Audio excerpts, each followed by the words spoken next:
Today we're going to make a nectarine blueberry galette. It is fresh blueberries and nectarines that is scattered on top of an almond cream and then baked inside of an almond shortbread crust that is crumbly and just so tender, and everything together is almond and fresh fruit. It makes for the perfect bite. If you're enjoying this video, be sure to hit the subscribe button below and click the bell icon to be notified every time I post a new and delicious recipe. Let's get into it. So the first step in making this galette is obviously the crust. So we are going to do this using a pastry blender, which I know, but you can actually use that. You can make this in a stand mixer. You could make this, like doing things and not even telling you what I'm doing. That's terrible of me. You can do this in a stand mixer. You can do this in a food processor. Just you know, be careful. You can use any of the methods that I do for any of my other pie crusts. So in my bowl here, since I was just way ahead of myself and super excited, I've got AP flour and a bit of almond meal or almond flour. And then this is sugar, just granulated sugar, a bit of salt. And then what we've got here is frozen shortening. I'm just gonna like mix those together in like a half-ass way. All right, cool. And now I'm just going to take little pieces of my shortening that is frozen, but I mean obviously shortening when it's frozen is still very soft. So go ahead and just kind of plop it in there like this. You could pre-cut it up, but honestly I find shortening to be very challenging to cut up because it just gets soft and then it like sticks to everything, and then you're in like you've got just like a blob of shortening anyways, and you're like, why did I bother? At least that's my own personal experience with shortening. Okay. All of our shortening has been added and we are ready. Now I'll get my pastry blender.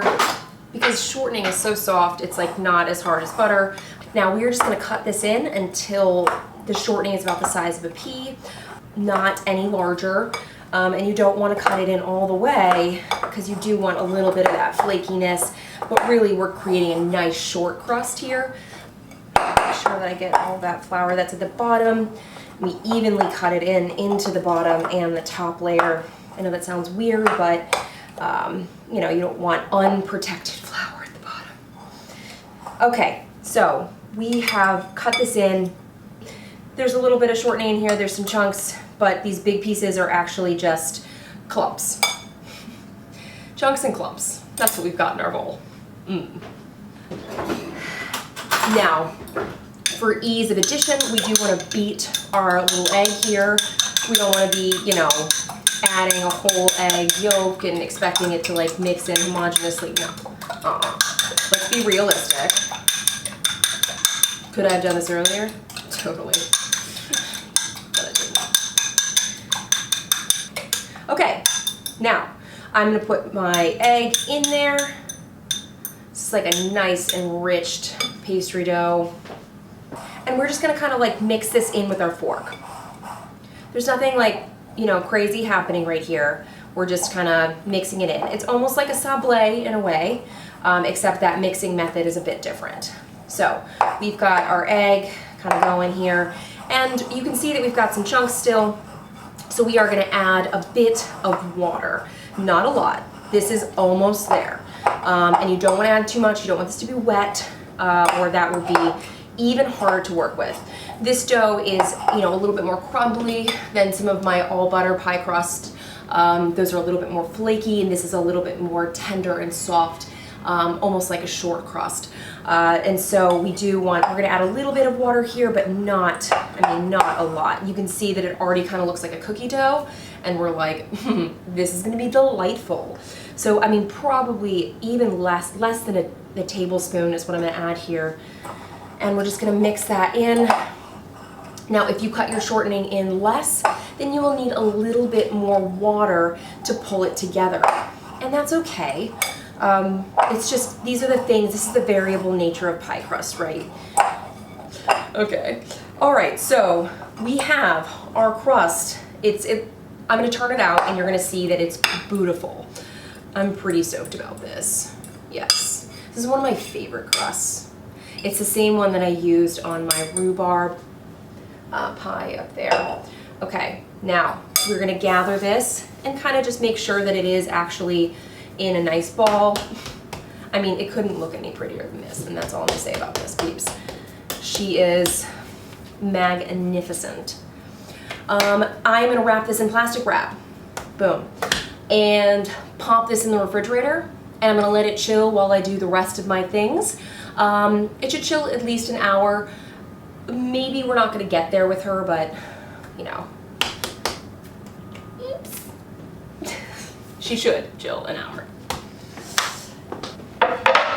Now, the first part of our filling is actually almond cream.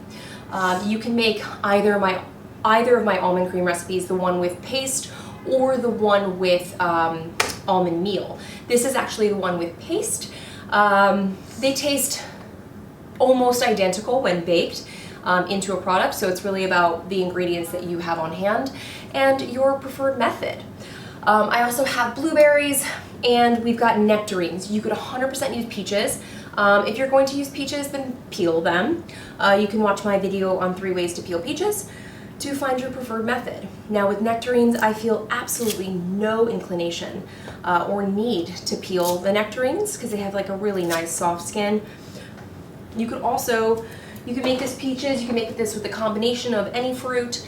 The world's your oyster here. This is not that serious. You can do this however you want. I'm going to, I think, do slices. I don't know, it's just kind of where I'm at today. Are these gonna come off their stone? No. Cool. So our decision has been made for us. You kind of need to cut around it a little bit. The one I ate earlier came off its stone, so apparently this one is just being stubborn. And then we are going to slice them like a so, like about 1/4 inch thick. Nothing crazy. Like you don't want it to be so thick that it doesn't break down in the filling or become one with the blueberries and the almond cream. You want it to all be kind of like, you know, a reasonable size. You're like, what does that mean? 1/4 inch. Just repeat with the rest of your nectarines.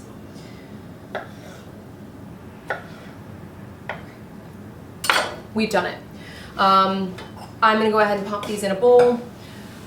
You know, I am like having a moment where I like want them to be all in a beautiful pattern, but like that's not what this is about. Although I really want it to be. It's supposed to be casual and cool, like me. So we are ready basically to assemble our tarts, but our dough is not ready because that took approximately 5 minutes, and 5 minutes is not long enough for the gluten to relax. So we are going to check back in about an hour, and we'll finish her then.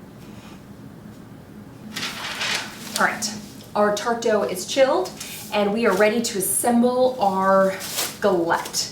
So what I've got here is my tart dough. I'm going to go ahead and roll it out onto parchment that I'm going to bake it on because this dough is pretty fragile.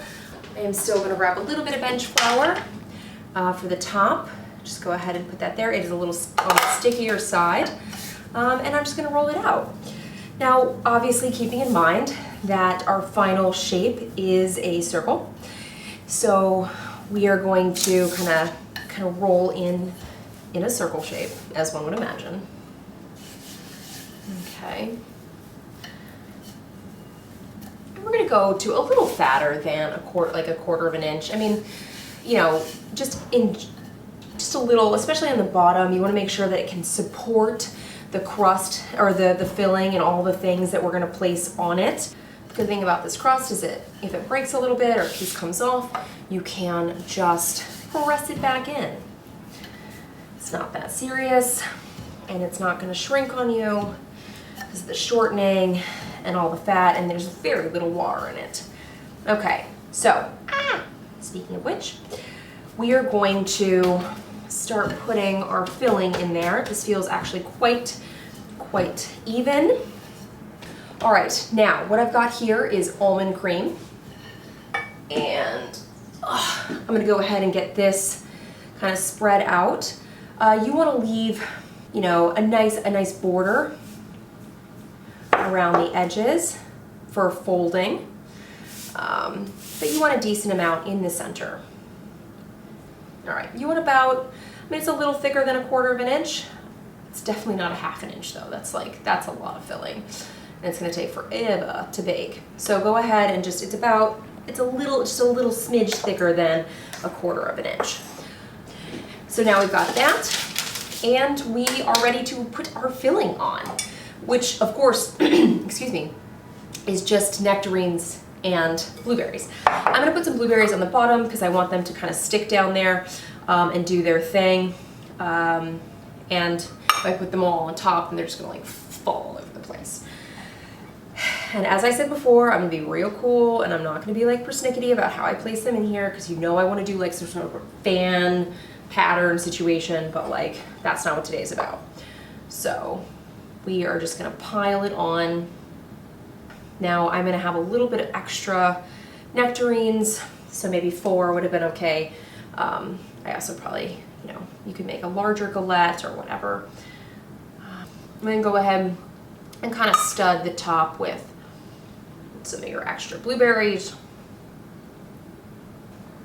Look at that. All right, what we're gonna do now is fold in our edges.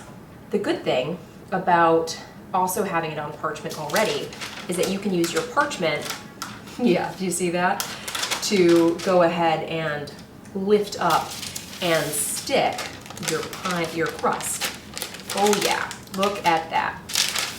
I know, these are the tricks. Make sure that there's no holes though, because if you see a hole at the bottom that kind of pops open, try and fill it in with a little bit more pie dough or whatnot, just because that is going to be an easy exit for your filling juice. And we don't want to make any sort of easy exits for our filling. Now I have preheated my oven to 375 degrees convection. You could do 375 regular as well. And that's really all she wrote. Now what I'm going to do, because you know I am who I am going to cover the whole thing with turbinado sugar. Now you notice that I did not sugar or season my filling at all. That's because there's all that almond cream underneath, so you're gonna get that beautiful juiciness of the fruit, and then a bit of sweetness from the turbinado that I'm gonna generously sprinkle on top, and then you're gonna get that beautiful almond cream underneath. So, okay. Now, you could do heavy cream around the sides. You could brush the sides with heavy cream, but I actually have egg whites here, and so I'm just gonna go ahead and use that. All right, so just give it a nice little brush. You do wanna make sure that you've kind of loosened your egg whites and you're not just like brushing straight, separated egg white on. It's just weird. Let sugar away.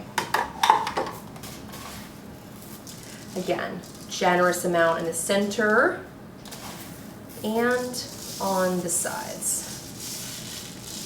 Am I stressed about half of it going on the parchment? No, I am not. Why? Because I'm cool and sick today. Okay, now we are gonna get this galette, massive thing, onto our tray, which is, you can see why it was kind of crucial to actually roll it and just do the whole thing on the parchment. Now I'm gonna pop this in the oven. If you wanted to, you could chill it, but my crust is still pretty cold, so I'm feeling good about that, and I'm gonna pop it in there, and it's gonna bake probably close to 45 to an hour. Let's be honest, we gotta get that almond cream at the bottom to be baked and beautiful. So in she goes. And we're out. So it baked about 35 minutes until the filling was bubbly, and then you could see, that the frangipane or the almond cream below has set, so it kind of like puffed up, and you could see that it had set. It didn't look like batter anymore. It looks like just, you know, like a set almond cream. So we've got a nice golden brown on the outside, and we're like super stoked about it. And so now, alas, we have to let her chill. I mean, it's not gonna take that long. It's a galette, you know, it's not like a full pie or anything. So we'll just let her chill, and then we'll touch back. It's time to try. I am super stoked. I've been thinking about this all day, and I cannot wait to dig in. So we're just gonna, without further ado, we're just gonna slice off a piece here. Just get all the way through. That beautiful crust. Oh my goodness gracious. Look at that. You see that beautiful crispy bottom and how the almond cream has kind of joined forces with all of the fruit and it made one beautiful sumptuous filling. I do. Yes. You get all that almond from the almond cream and like the bright bursts of fruit, that kind of everything is just perfectly balanced and sweet and not too tangy or cloying.